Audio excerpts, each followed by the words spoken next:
Police এসে নিশাকে ধরতেই গল্পের নতুন মোড় শুরু হলো। সম্পূর্ণ জানতে হলে দেখতে থাকো। দেখা যায় গল্পের শুরুতেই ভানু রীতিমতো পায়ে অনেক চোট পেয়েছে।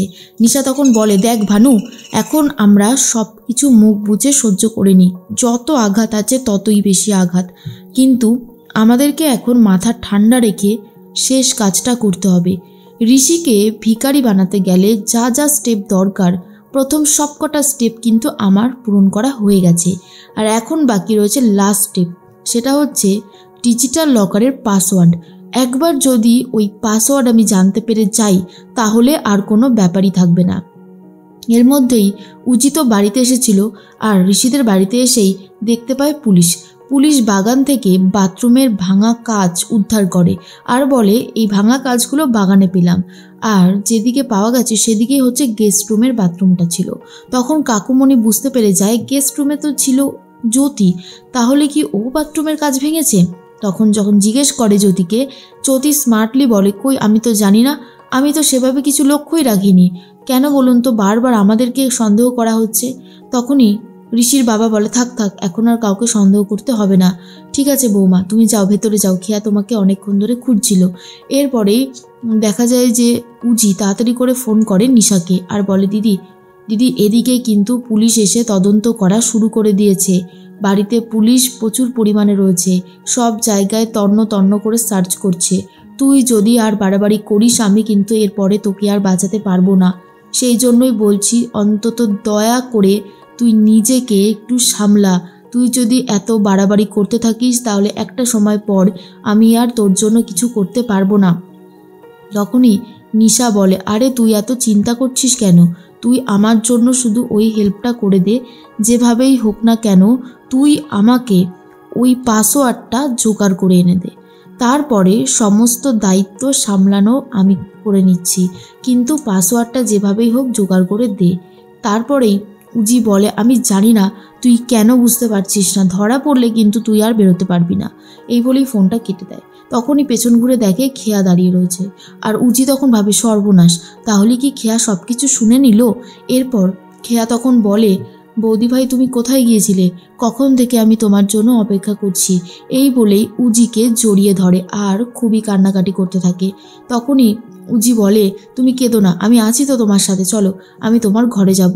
এর মধ্যেই বাড়িতে সবাই মিলে টেনশন করতে থাকে, পুলিশের সাথে বারবার কন্ট্যাক্ট করতে থাকে আর বলে, আপনারা যেভাবেই হন না কেন, আমাদের বাড়ির যে এত বড় ক্ষতি করতে চাইছে তাকে খুঁজে বার করুন, না হলে কিন্তু আমরা আপনাদের প্রতি আর ভরসার বিশ্বাস রাখতে পারছি না।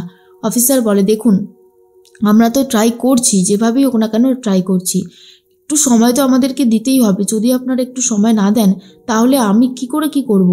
এরপরে দেখা যায় নতুন একজন অফিসার আসে, আর সে তখন পুরো কেসটা স্টাডি করে আর বলে, এই কেসের মধ্যে পারিবারিক শত্রুতা আছে, অনেক কিছু ঘোটালা আছে, যেটা আমি খুঁজে বার করব, তাও আবার 7 দিনে।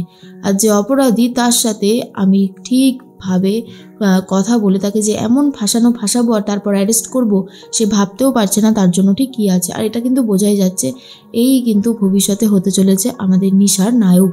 আর তারপরে দেখা যায় নিশা ভাবে, যত বড়ই পুলিশ অফিসার আসুক না কেন, তাকে নাকি কেউ ধরতে পারবে না। বড় বড় অনলাইন স্ক্যামগুলো সে আবার করবে বলেও ঠিক করে দেয়। ভানুকে বলে, দেখ ভানু, তোকে একটা কথা বলি, তুই না আবারও 10-15টা ছেলে মেয়ে জোগাড় কর আর কি, যারা ইংলিশে ভালো করে কথা বলতে পারে আর দারুণ কম্পিউটার চালাতে পারে।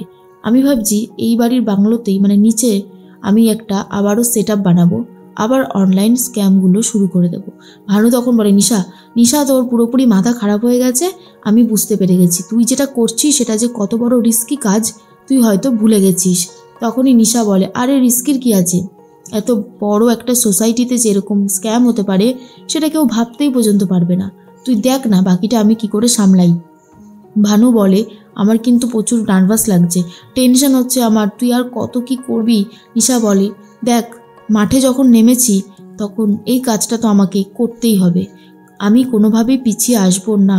ভানু বুঝতে পারছিল যে নিশা যে বাড়াবাড়িটা শুরু করেছে তাতে খুব বিপদ। এরপর ভানু বলে, বলছিলাম যে ওই যে তিমির বাবু, ওনারও তো ডাক পড়বে, যদি আমাদের সবার ডাক পড়ে তখন কি হবে বলতো? ওনার তো ফোন অলরেডি সুইচড অফ, ওনাকে যখনই ফোনে পাবে না তখন তো আরও বেশি করে সন্দেহ করা শুরু করবে। নিশা বলে, আমার কাছে একটা ফোন নাম্বার আছে, ওই ফোন নাম্বারে ফোন করলে আমি তিমির বাবুর সাথে কন্ট্যাক্ট করতে পারবো।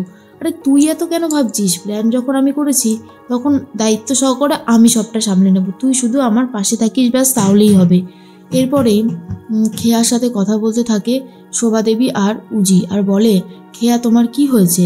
তুমি আমাকে বলো না খুলে, তুমি আমাকে খুলে বলো, দেখবে তোমার মনের ভেতরটা অনেকটা ঠান্ডা হয়ে যাবে, তুমি অনেক বেশি মনের জোরও পাবে। আর তুমি তো একা নও, তোমার সাথে আমরা সবাই আছি, তাহলে এত ভয় কিসের তোমার?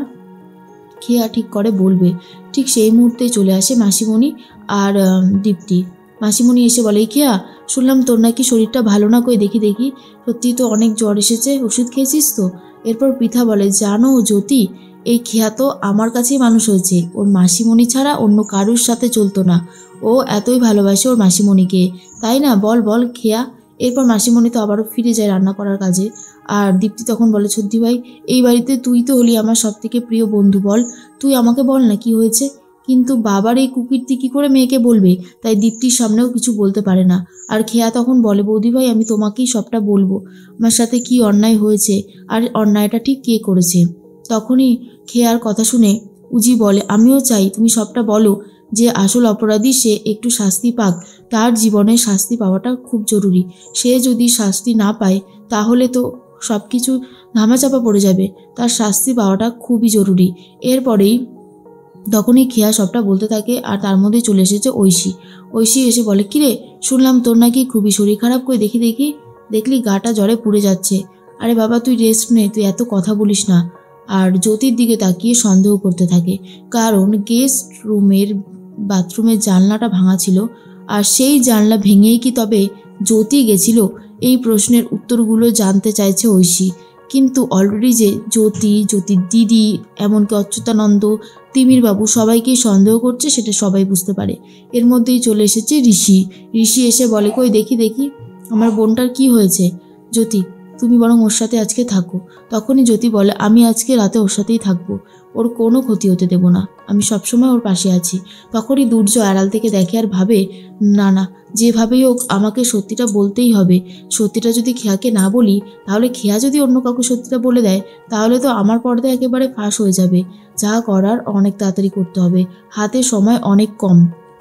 আর সেই জন্যই ঠিক করেছে যে উজি, যে নিজে দুর্জয়ের কাছে খেয়া সাজবে। আর সেই জন্য খেয়ার যেরকম ছোট ছোট চুল, পোশাকগুলো যেরকম পরে খেয়া, ঠিক সেরকমই পোশাক পরেছে উজি, আর পরে ঘুমিয়ে পড়ে। এরপর যখন মাঝ রাতের বেলায় দুর্জয় এসে খেয়া ভেবে উজিকে ডাকে, তখনই উজি বুঝে যায় যে এই সবের পিছনে যে ছিল সেই এসেছে, আর বলে, মেসোমশাই আপনি কি করে, আপনি এতটা নোংরা হতে পারেন? আর তখনই কিন্তু দুর্জয় ধরা পড়ে যায়।